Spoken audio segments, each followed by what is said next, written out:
Welcome back to Hit Points Gaming. This is episode 5 of Middara, and right now, Middara Monday, we are on vacation.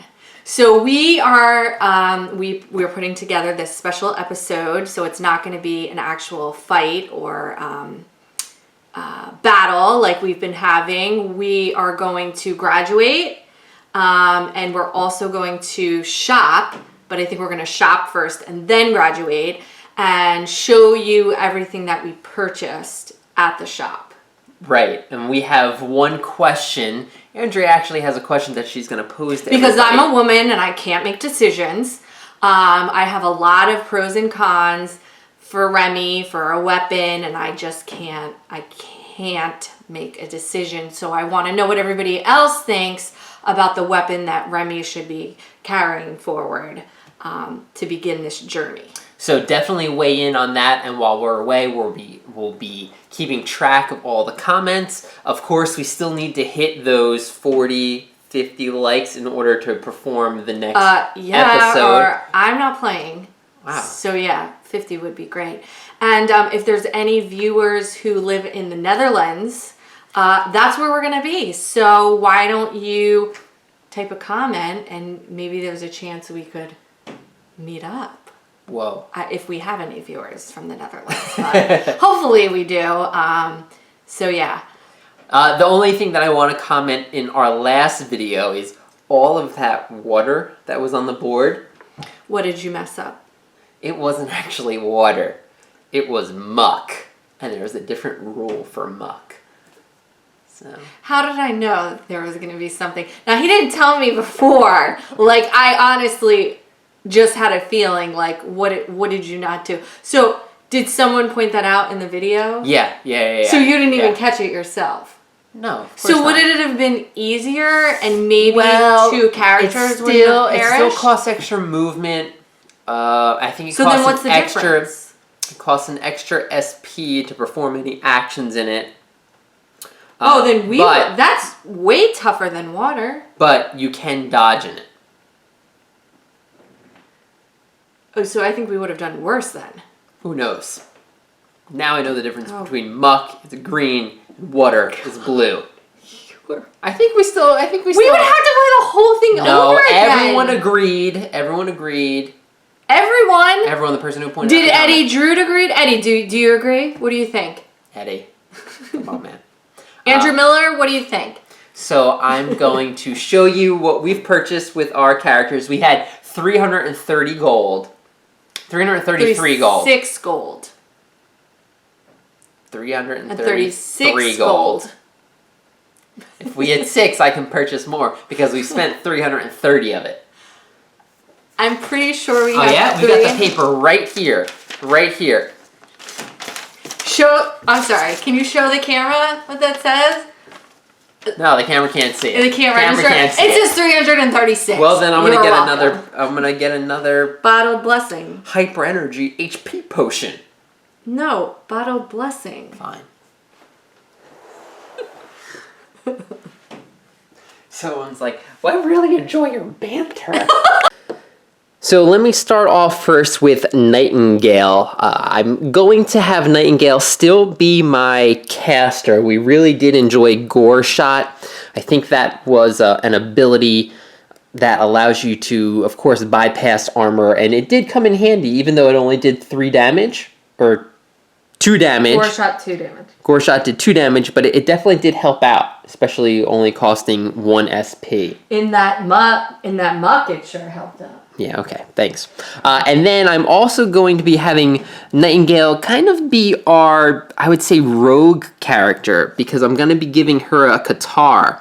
The Qatar allows you to have armor piercing 2, and if it's comboed with a light weapon, which the magic talisman is light, it allows you to have backstab. So backstab works it's a little bit better than flanking. So when you get a flanking bonus, you actually get +2 to your roll and +5 damage. Five, which is really strong. So I'm thinking of keeping her in the back, casting spells, and then when a flanking opportunity does come up, she's going to be able to move up and do the guitar.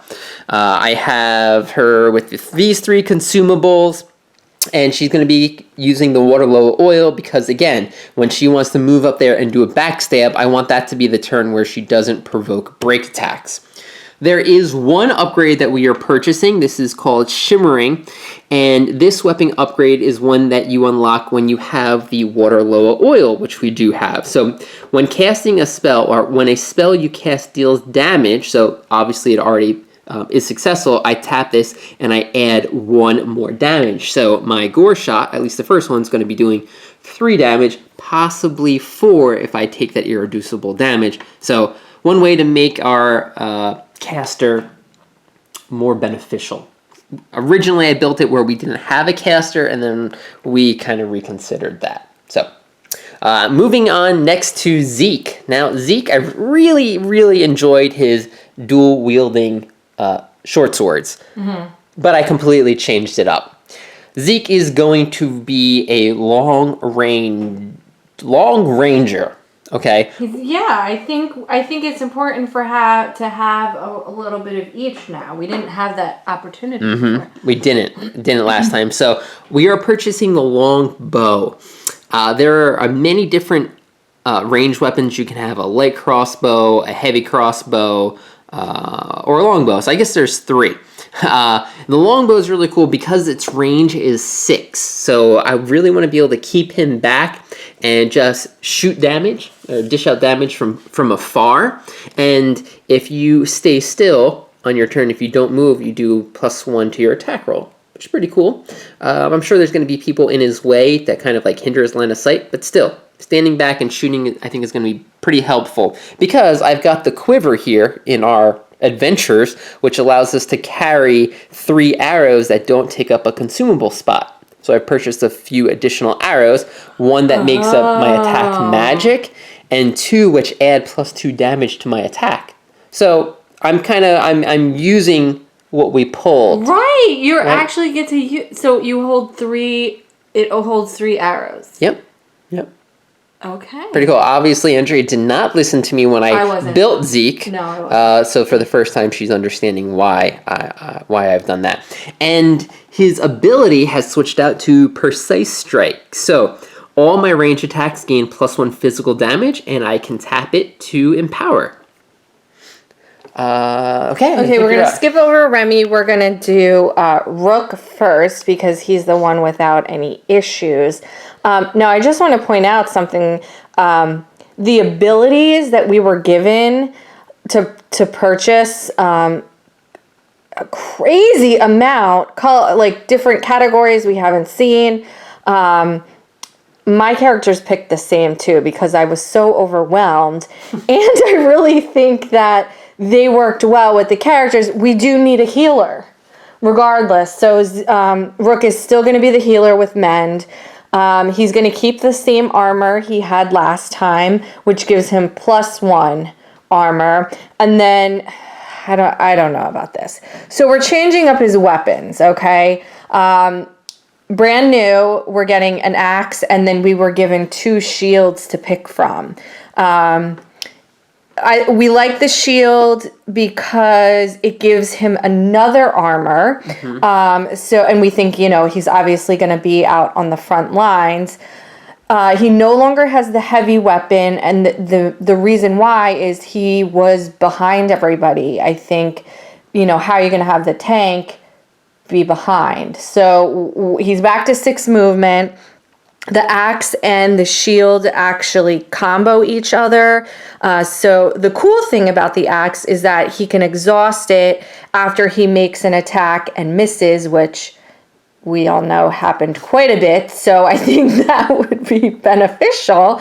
So we got 2 new pieces of gear, the utility core. Did we see that before? Yeah, that was with Zeke before, and that was the card that at the end of an encounter you get to draw a consumable, which was pointed out to us in the last episode. So yes. I did pull, I think I forgot what I pulled, but I did pull 1 extra consumable, so we made up for that. Okay, so that's going to be helpful. We're going to be pulling 2. Mm-hmm. This also gives him another defense. So now he has an additional defense and 2 additional armor. So we're stacking him up. And then he's got this too many belts thing, which is good because you can tap it to dodge, and dodging is good when you're the tank. Right, because he doesn't have a dodge yet on any of his cards. Right. I forget what I don't think he ever had a dodge on his cards. And then if you can read the first time each turn you're dealt physical damage, we can reduce it, which is pretty much just like his armor. Right. So the first time he can reduce it to 2, and then he gets another, if he gets attacked twice in a row, he can reduce it to 2. So that's kind of the logic behind all of that. And that's our first accessory that we're purchasing. The too many belts. Correct. Which is pretty sharp. Weapons combined together, they combo 2 whites, so it's technically not any stronger than he was before, but he can exhaust the shield in order to empower. Where does it say that? Right there. Combo. Oh, I'm sorry. Never mind. So you can't. That's ranged. But you can exhaust it to counter now. Okay. So since you have a lot of armor and ways to mitigate damage, you'll probably be doing a lot more countering now with Rook. Whereas last time you were rolling 2 white dice and always empowering it. Oh. And still failing. And still failing and still not catching up to the fight just to begin with. I think maybe our next upgrade besides Mend would be the free attack with 2 light weapons that Zeke had last time. So you'll be able to get a free attack. Yeah, but these aren't light. They're not deemed anything. Oh, that's right. So that probably isn't... No, but I'm sure there will be others to pick from. I think it's 2 one-handed weapons. That might be it. I don't know. I don't think that's what it is. Okay, so the dilemma of Remy. So she's keeping her hammer helm because no matter what, she's going to have a 2-handed weapon, which I think made her above and beyond stronger than everybody else. She's also going to be, we also think she's going to be up in front as well because she can fly. So she can obviously get behind people and help flank. She's going to be wearing too many belts. We're keeping her with the exact same armor that she had before because it gives her the extra movement. You want the flyer to have 7 movement. This ability core, did she have it? I think she might have had it. Allowed her to counter. So the issue now is the weapons. They give you a lot of weapons to pick from. Now, the middle one, the War Axe, is what she had originally. And frankly, I went into this thinking, well, there's no reason to change anything. She was amazing. But there's also this Halberd, which Corey has convinced me is slightly weaker because for 2 shields, it's 2 physical damage.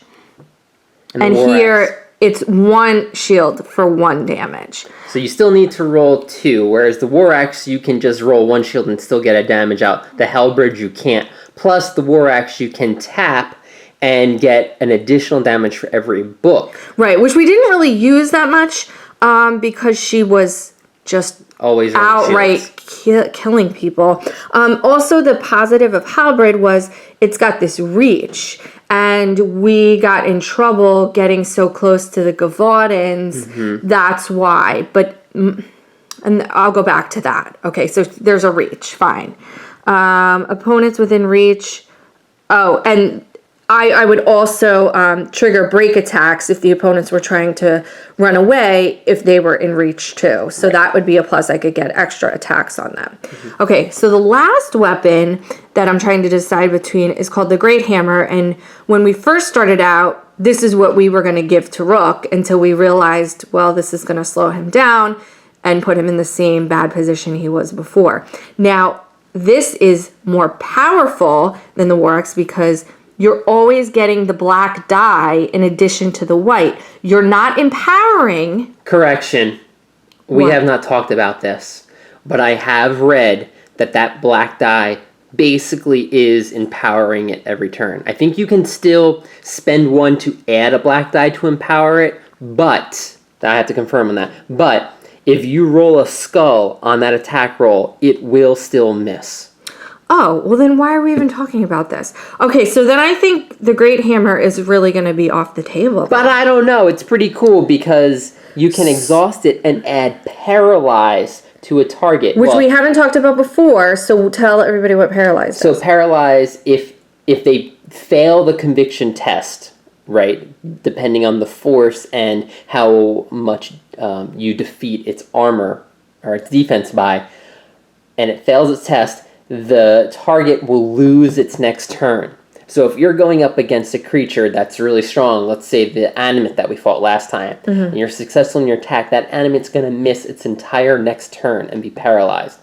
Pretty sharp. Pretty sharp. And it can push them one space back. So if we get to the edge of like a cliff, you can just knock them down a cliff and they would instantly die. Okay, so now suddenly that's really good too. But the problem that I pointed out and the reason I can't commit to this weapon is that you have to spend 1 SP in order to do the amazing extra. Now, Remy really didn't have much XP because she was always using it to fly. So there's no leftovers if you're having her fly to get places all the time, which is really how we envision. So these are the 3. After talking about it out loud, I think I'm still leaning towards the War Axe. Please tell me what you think. Tell me which weapon you would choose and why. Or just simply tell me which weapon you absolutely wouldn't choose. And then at least I'd have to get it down between one or the other. Any advice I'd take. You guys know Remy. She was a monster. I just don't want to take a chance of making her weaker. But I don't want to get greedy with this and end up rolling a bunch of skulls and failing. So there you have it. Those are our 4 characters and our current build. Please weigh in on what Andrea should be selecting for Remy. Up next, you're going to hear a few different audio files of our celebration. Basically our graduation. The party's invited to a party afterwards. You mean an after party? An after party, okay. Yeah. Okay. It is it's pretty long, so definitely put this on in the background if you want to continue hearing the story of Middara, which I think is part of the game, and I really do enjoy it.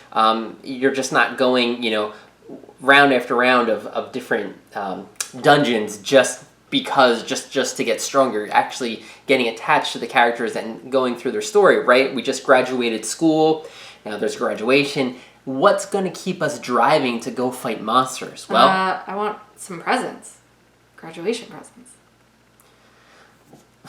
I guess that's our weapons. So, yeah, definitely check out the video. I am not going to have a lot of different still images in this one, only because we're kind of crunched on time, and it's pretty lengthy. If you're going to have it on in the background, then it doesn't matter what is in the video. That's right. So, we will be returning back, and then we will be jumping into the next episode when we go back into the dungeon. Real life. Middara Real World Edition. Middara Mondays. Middara Monday Real World. Yeah. Okay. All right. Great. So, Real World Road Rules Challenge. Thanks for watching this episode. Of course, stay tuned for the audio version, and hopefully we will see you again next week after our return. Thanks for watching, and we'll see you next week. Never in her life had Nightingale enjoyed walking out of the Institute of Elenia so much. More than once she caught herself skipping, and she had to slow herself back into a walk. Even so, there was no hiding the pride in her steps. I have to admit, I expected it to be harder, Rook was saying, his voice low as he and the others followed behind her. but I'm not complaining. If the monsters in the wild are going to be anything like that, I'd say we're well prepared. Zeke's contribution to their overall dignity was the absence of a cigarette, though Nightingale caught one palmed behind one of his fingers whenever she saw his left hand. I'm just glad all the studying made a difference, Zeke commented. I get that we don't age anymore, but it would still suck to have to spend 2 more years in school. As they walked into the courtyard with their fellow students, Nightingale was surprised by just how many people were waiting outside. She noticed that a lot of eyes were on them and tried not to look too self-conscious. She supposed that when royalty did something like this, everyone paid attention. The crowd outside was mostly made up of the parents and families of hopeful graduates, clapping and embracing their children. Nightingale's old Middaran parents waited just outside the door. Queen Kezia reached her first, crossing the distance in a few quick strides and scooping her into a tight hug. Nightingale! Mom! Despite how delicate the queen looked, Nightingale found the hug so tight she had trouble breathing. Do you have any idea how long it's been since someone scored that well? Kezia released her, though one hand still lingered on her shoulder. King Balthazar stood on his wife's other side, bright robe fluttering a little in the breeze. He didn't reach out to embrace her as the queen had done, but he did nod with obvious respect. You are a credit to the family, Nightingale. My hope for your potential was clearly well placed. Of course, your companions deserve equal credit. He looked past her, first to Zeke. I have come to expect quality from the Zhang house, and you have not disappointed. Thank you, Your Grace. Zeke bowed, though only briefly. Nightingale got out of the way, gesturing eagerly at the members of their team she didn't know before the test. Rook Lars, if I'm not mistaken. Balthazar extended a hand to Rook. For all his size, his strength, and confidence, Rook had gone pale and rigid. He could only nod, his mouth hanging open a little. Your performance is to be commended, young man. I suspect Alinea may come to know your family better in the coming years. I hardly deserve such praise, my king, Rook said, adding more finesse to the same bow that Zeke had made. It was an honor to have the opportunity to take the mast alongside your daughter. Balthazar's smile faltered a little as he finally turned to Remy and nodded sternly without addressing her further. Nightingale could see similar concern on Kezia's face, and a brief look of confusion the king and queen shared. Remy squirmed under their look and did an awkward courtesy. Your Grace, she muttered. Balthazar forced a smile and then cleared his throat, holding his arm out. Queen Kezia nodded and stepped forward. She offered each of them an envelope. The graduation ceremony is tonight in Alinea proper. I look forward to seeing each of you there. The king and queen did not wait for a response, but strode away into the crowd. Soon enough, they were buried by excited parents and cheering onlookers. As soon as Nightingale's parents disappeared, 3 more people hurried over. A stern-looking woman was the first to arrive. She was wearing a formal dress but a slightly more relaxed smile. Nightingale recognized her as Ida Zhang, Zeke's mother and second only in power to her own Middaran parents. Balthazar told me how well you scored, and I was pleasantly surprised. Congratulations! She offered a single delicate hand. Zeke took the offered hand. Thank you, he replied in an attempt to match his mother's regal etiquette. There was no missing the family resemblance between them. It was a cooperative effort. My contributions were only a part of our success. All Alinea knows by now, Ida said a little quieter. Your success breeds confidence badly needed when the future is so uncertain. She looked up, inclining her head just slightly to Nightingale. In the life waiting outside these gates, every success belongs to the people. You have given them something to celebrate. Nightingale had a little trouble holding herself as Ida Zhang seemed to expect. That didn't mean she failed to use the proper respect in her tone, however. It was just the mast. Everyone had to take it, and plenty of students did just as well as us. Ida smiled a little, though there was something indulgent in it. Perhaps, but it was reassuring evidence that Alinea's ruling families have the strength to lead them through the difficulties we face. Nightingale nearly jumped as Ida abruptly tugged her son close for a hug, despite all the people watching. Nightingale retreated a little, looking away as Ida whispered something into his ear. Zeke smiled, but he didn't manage to say anything before Ida broke apart and vanished into the crowd with a graceful flutter of her gown. Just a few feet away, there was nothing at all of forced dignity in the way Rook's parents embraced him. "Mom, Dad," Rook said as he embraced them. His mother seemed so overwhelmed she could barely speak. "I'm just so proud." "You know who that man was, right?" his father said in awe. "King Balthazar," Rook replied. founder and ruler of Alinea. He tried to sound as casual about it as he could, but there was no keeping the smile from his voice. I guess it's pretty amazing. King Balthazar Arson recognizing our son. His mother hugged him again, though not so tight this time. We couldn't be more proud. When she let go, his father patted him on the back. We'll still miss you on the farm, son. But I'm glad you left. You've got more in store for you than weeding and mending fences. Thanks, Dad. Don't need to exaggerate, though. I'm sure it's not. Oh, it is. His mother cut him off. Then she lowered her voice and leaned in close to him. The captain of the King's Guard wanted to have a word with you. Tonight, before the graduation party. Really? Rook tried to hide his smile, but his grin widened despite his efforts. All right. I'll say goodbye to my friends and we can take off. While the others were preoccupied speaking with their parents, Remy was alone, staring awkwardly at the slip of paper with her grade. She shuffled her feet, retreating a step or two every time she thought nobody was looking.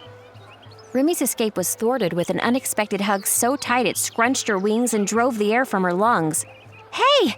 Nightingale might be the shorter of the two, but she was heavy enough to make Remy wince. You're coming to the graduation tonight, right? Nightingale let go, flashing her own invitation near Remy's face.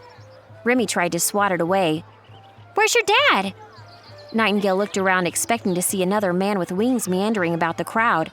He's not coming, Remy thumbed at her math scores. He'd be happy I scored so well, though. Oh, so he doesn't live in the city? That means you're at the dorms by yourself tonight. Nightingale trailed off for a moment. But maybe you'd like to come with me instead. I'm staying with Zeke's family. You could probably hang out with us until the party. Remy glanced briefly back at the Institute and remembered the lonely little dorm room waiting for her inside. Are you sure your parents won't mind if we're hanging out? You saw how they acted when they found out I was on your team during the mast. Yeah, I don't really care about that, Nightingale said dismissively. What good is being a princess if I can't even choose my own friends? So come on, you want to hang out or not? Remy smiled, looking at the invitation. Sure, that sounds nice. Eventually, the sun disappeared from the sky, and Nightingale found herself standing in the largest ballroom in the city of Alinea. Even the large space had trouble containing the graduates and their families. She shifted uncomfortably in her gown, trying to ignore the sheer volume of people watching. Being a princess is way less awesome than it is in the movies, she thought as she forced herself to be polite for each and every trite greeting and congratulations. How many of the complete strangers accosting her were doing the same for the other graduates? Nightingale glanced down at the tables seated in rows on the lower level of the ballroom and couldn't help but wish she was sitting with all the other normal students. They were having a good time with their own families, unbothered by the constant barrage of the pompous elite. The special treatment bothered her, and it looked like Zeke got about as much of it as she did, though he was a little less graceful about accepting it. Just behind her, Remy received only confused or suspicious looks by the other royalty. By now, Nightingale had noticed Balthazar's and Kezia's aversion to the girl, though she didn't know why. Between a break of compliments on her graduation, Nightingale saw a familiar face shift in the crowds nearby. I think I see Rook up there, Nightingale said, pointing. Remy's eyes flickered, following her gesture into the crowd. Follow me! Nightingale grabbed Remy's hand and waded through the well-dressed people of all kinds, passing between tables piled high with dignified hors d'oeuvres and uninteresting drinks. Rook was standing only a few feet from a raised platform in the center, chatting animatedly with a boy with giant wings hanging from his back. Hey! Nightingale waved, hurrying the rest of the way over. I was planning on introducing you guys to Khufu tonight. Looks like you've already met him. Nightingale looked around, searching to see if Rook's parents were somewhere nearby. After the way they had acted, Nightingale was a little surprised they weren't. That meeting Rook's parents mentioned must have gone pretty well if he was talking to Khufu. Nightingale wondered if he might have even been invited to the Demiurge. She could think of no other explanation for why Rook was waiting at the table with the rest of the Demiurge soldiers Balthazar usually retained as his personal guard. If they invited Rook, maybe I've got a chance too, Nightingale thought excitedly. Her tail flicked behind her at the thought. Nightingale suddenly noticed that Remy was ruffling her wings a little.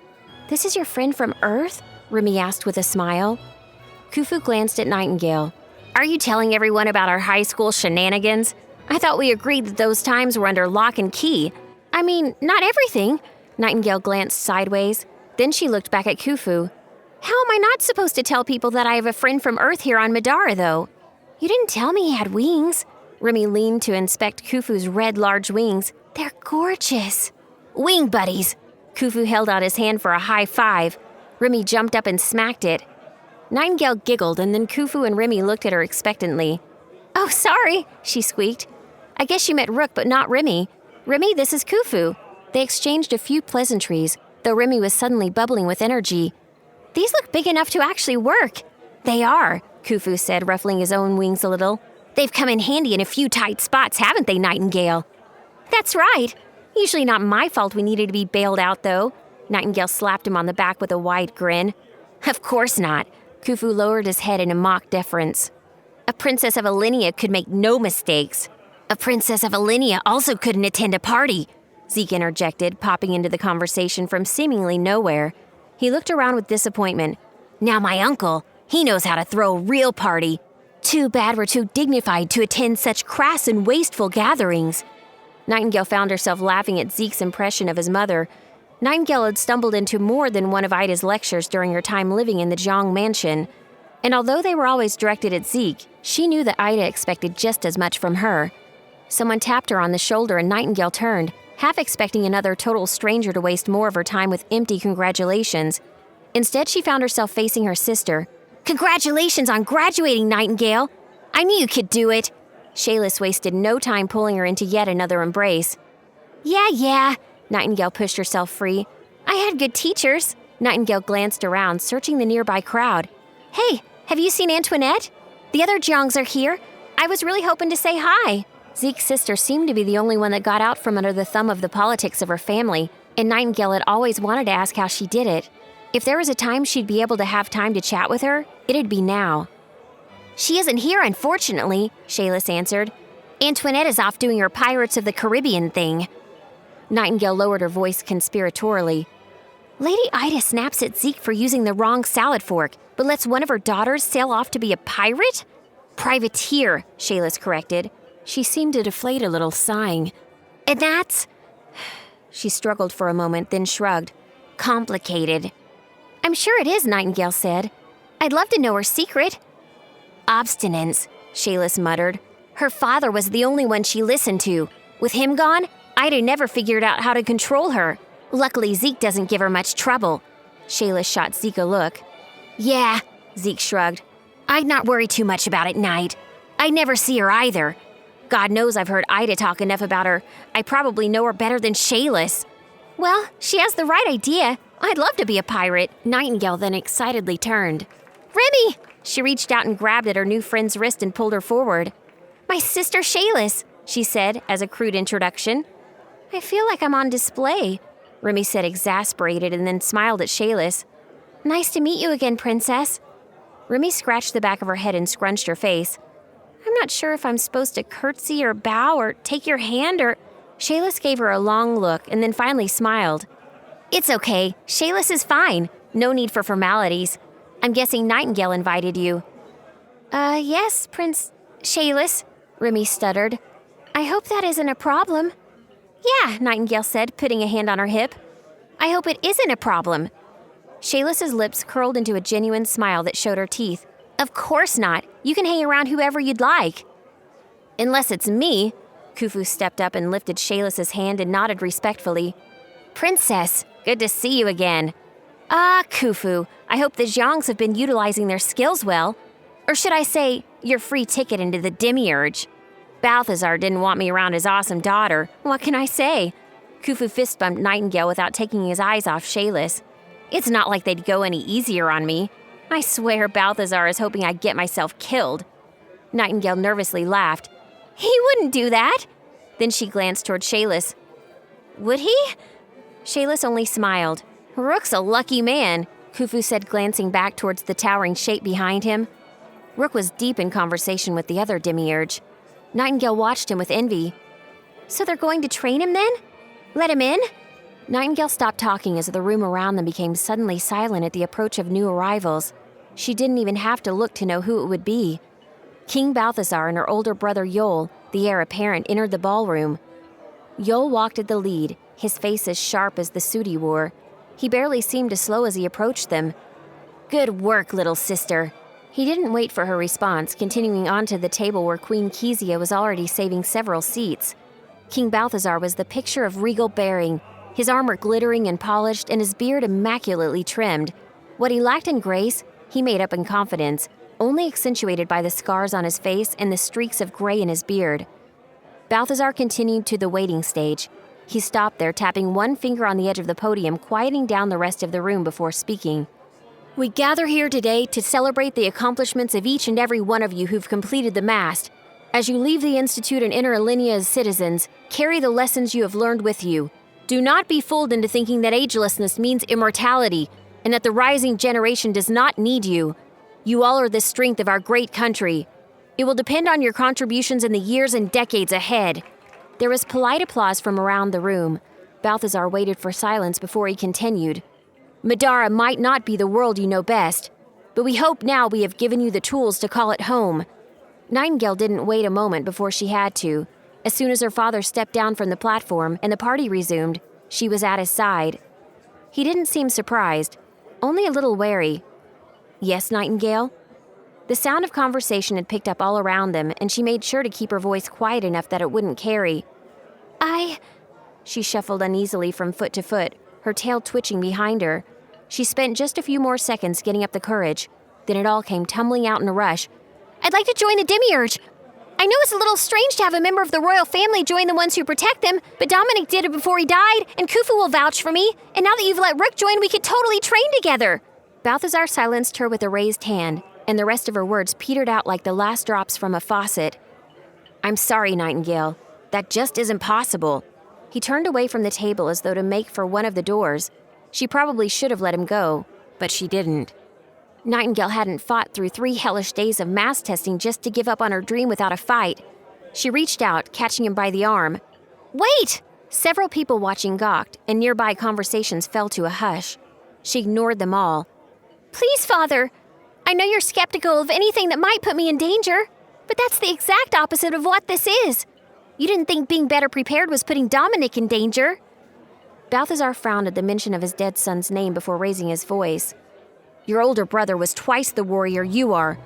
Balthazar turned, his expression growing firm. He had the wisdom and skill of many years before he qualified to join the Demiurge. But Rook! Rook wasn't accepted into Demiurge training. Balthazar's voice raised another few decibels. I don't know if you remember, but he saved your life from an Earth Loa during the mast when you failed to use the Bellicose Cube in a reasonable amount of time. I made him into your personal knight. Knight? But... You're important to this kingdom, Nightingale, he interrupted. So important that I felt it necessary to keep you protected at all times. Alinea needs you right where you are. Well, maybe I don't care. Nightingale ignored the fact that her father towered over her, and that at least a dozen people were staring at them. My real family didn't love me because I was useful. They loved me because they were my family. Balthazar sighed and forcefully calmed himself before replying. Your real family is right here, Nightingale. Don't think that a few years on Earth will change an eternity waiting for you here in Alinea. Those years on Earth don't change how much your mother and I care about you. She turned her back on him, tail swishing furiously behind her. Could have fooled me. She didn't wait for a response, didn't even look at him. Nightingale stalked away, each step angrier than the last as she made her way to her friend's table. By the time she arrived, the party had gotten back into full swing and her friends had all sat down to eat. Hey, Zeke! She didn't sit down. Zeke looked up from the table behind a freshly lit cigarette that was hanging out of one corner of his mouth. Yeah? That uncle of yours, the one that throws the crazy ragers? Yoon? Yeah, Yoon. Nightingale leaned closer to him. Is he doing anything tonight? And could you get us into the party? Of course. Zeke briefly glanced around, not seeing any ashtrays before extinguishing his cigarette against the white tablecloth. I'm not sure that's wise, Nightingale. Rook spoke from across the table, voice even. Your family probably expects you to remain here for their party. Nightingale tensed, turning away. She was probably speaking a little too loudly as she replied, I don't give a damn what they expect right now. You don't get too close either. You're my knight now, aren't you? Zeke raised an eyebrow at the comment but let it go. All right. Zeke rose from a slouch. I was planning on heading over there when this one got too boring anyway. Rook rose as well, looking down. Guess I'm coming too then. Remy remained where she was, staring at the table.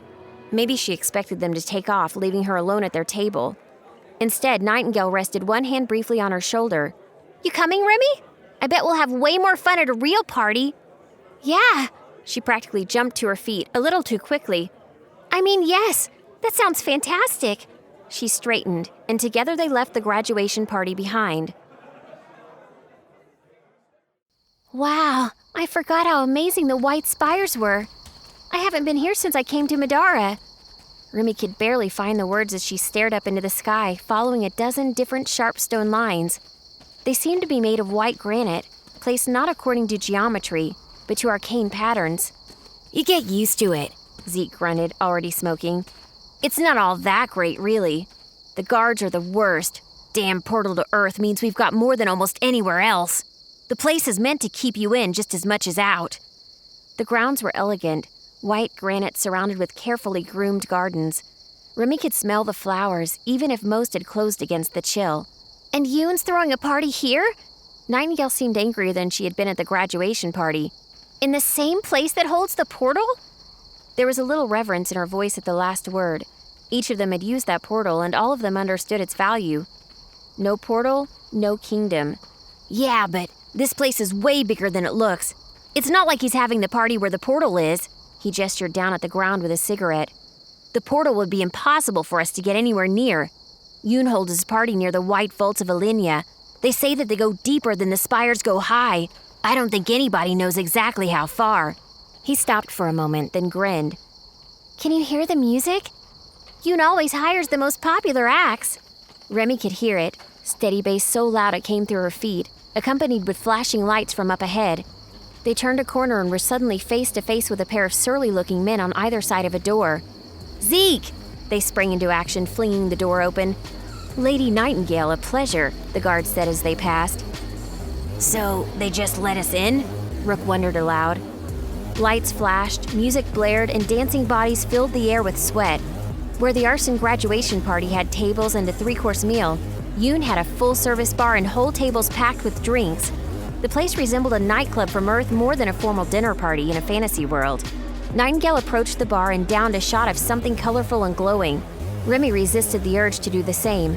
If Nightingale reacted to bad news the way some of Remy's Earth friends had, she would probably be grateful for a sober friend in a few hours. The party was every bit as awesome as Zeke had led him to believe. The music was a refreshing throwback to the music from Earth, loud and abrasive. It provided a break from the choral and classical pieces some students had practiced in the Institute, and none of the dancing would have been okay at any school dance she had ever attended. Remy was startled out of her musing by a hand on her shoulder. She jerked away defensively, but it was only Nightingale grinning down at her with glowing blue teeth. Zeke just got word. We're wanted upstairs. Nightingale set her glowing cup on the table, the rest of the liquid sloshing out of it. Smells like more politics. No big deal, Remy replied. Whatever we gotta do, I'm right there with you. As they headed upstairs, Remy saw that Yoon Jong wasn't like the arson family. He didn't put a throne down where he could see the party unfold beneath his watchful eyes. Instead, he chose a table at the very center, where he could participate in the drama as easily as observe. Remy smelled him before she saw him.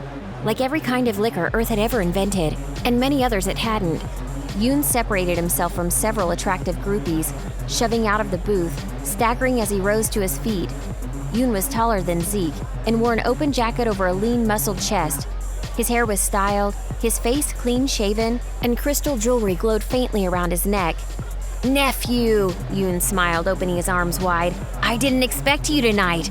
Institute graduation wasn't good enough? Zeke nodded. No one in Middara can throw a party like you. Truer words were never spoken. Your friends look lovely. He waved a hand with several glittering rings toward them, though he hardly seemed to see anyone besides Zeke. I wanted to acknowledge your presence before getting back to my proclivities. You kids enjoy yourselves. I would stay, but... He sighed. I'm needed elsewhere. Zeke didn't say anything until Yoon had walked off, heading towards a nearby doorway. That's weird. I don't think I've ever seen Yoon care about something more than his parties. He's been trying to get me to come party with him ever since I got here. But now that we're all here... He shrugged. Remy wasn't sure where the impulse came from. She kept her voice as quiet as possible, as quiet as she could and not be completely drowned in the music anyway. I could follow him. She didn't expect anyone to agree, and quickly felt silly for speaking up. Suddenly, though, Zeke nodded. Could you do it without getting caught? If Yoon's got himself into trouble again, well, the rest of the family should know. No problem. Remy cracked her knuckles. I'll be right back. Remy vanished into the party. She slumped her shoulders and tucked her wings in as she moved with the crowd. With so many flashing lights and so many people, it wasn't hard to disappear. She made it to the open doorway and strode in as though she knew exactly where she was going. Remy had not come to Middara to a kind family as Rook had done. She hadn't even come back to well-meaning but callous-seeming nobility as Zeke and Nightingale had. Remy's father loved her all right, and had taught her what he believed were the necessary skills to survive. Sometimes that meant hiding in plain sight. Despite the security of the white vaults beneath, the halls around Yoon's party were deserted. Remy hurried after the sound of repeating footfalls as quietly as possible. She memorized the hallways as she went, making a mental note of each twist. Soon enough, the footsteps stopped. Remy stopped too, straining her ears. It took her a few seconds of concentration before she could make the voices out. "You're sure?" Yoon's voice was quiet. "Absolutely." The second speaker was female, far brusquer. "We don't know how far he could have gotten by now." "You're positive someone didn't just forget to shut the door?" "Unfortunately." There was a hint of disgust in the woman's voice. "We don't make mistakes like that, sir." "What do we do about it?" Yoon's voice was a little louder, echoing through the halls. Remy took a minute to listen for any other noises, such as someone else coming from her direction. She didn't hear any yet, though. "Should we send down a patrol or something? Maybe call the demiurge up?" Yoon sounded increasingly frustrated. "No, sir. I suggest you strengthen the guard on every known exit. In the unlikely event he can find his way out, it will be into a waiting squadron of the guard." Yoon grumbled angrily. "You called me away from an important gathering to tell me that we don't have to do anything?" His voice rose again, though Remy doubted it would carry into the party. "All right, Captain. Keep on doing the job my family pays you for." The sound of footsteps resumed, much louder than before and heading her way. Remy made her way back to the party in a hurry. She found Zeke first and let him do the work of gathering everybody up. Nightingale in particular seemed a bit remiss to leave the dance floor, but eventually she caved. No sooner had she been told what they'd learned than she started to smile. "You know what this means, right?" Nightingale grinned. Rook groaned. "Please don't." Nightingale ignored him. "If there's some sort of thief down in the white vaults, that means somebody should go in after them. Somebody like us." Rook looked down with folded arms. "That sounds stupid." "You mean awesome," Nightingale laughed, nudging Rook in the ribs. He didn't react. "Admit it, you want to go down there and do some real adventuring." Rook reluctantly nodded. "I do want to go. It just seems like a knight-errant should discourage his princess from making risky moves." Nightingale rolled her eyes, turning on Zeke. "What about you? You know what's going to happen to us. When tonight's over, it might be years before our parents let us out from under their thumbs. Give it a few decades and you might be married off to some cream puff to cement a stupid political alliance or whatever." She rested one hand on his shoulder, smiling at him with her huge green eyes. With the lights flashing all around them, they practically glowed. "You don't want that shit, Zeke. You want to live." She gestured down the hallway Remy had come from with a wild smile on her face. "Let's go catch us a thief. See the white vaults of Alinea for ourselves. Actually do something." "Sure." Zeke fished around, digging out one of the last of his cigarettes. "Sounds like fun." Nightingale opened her mouth to argue, then shut it as she realized he agreed. Then she turned to Remy. "You in?" "Obviously," Remy grinned back. "The stories of what's down there? I wonder if the rumors are true." Zeke cracked his knuckles. "All right, follow me. This place is a vault, but I think I might know a way in." All right, so if you're still here after listening to that audio, congratulations. That's obviously a pretty long story. We're looking forward to jumping back into the dungeon and seeing what's down beneath this palace that's down here, and seeing who this thief is and see if we can stop them. So that's what we'll do next week. Is it Ebenezer? That's all right. We'll be fine if it is. Is that a Gloomhaven reference? Of course it is. He was the thief, the scoundrel. He was the mine thief. He was the mine thief. Who was your... The scoundrel was, Cat. Cat. Kitty Cat. The second cat. So if we find either one of them, we'll be fine. Let's find out.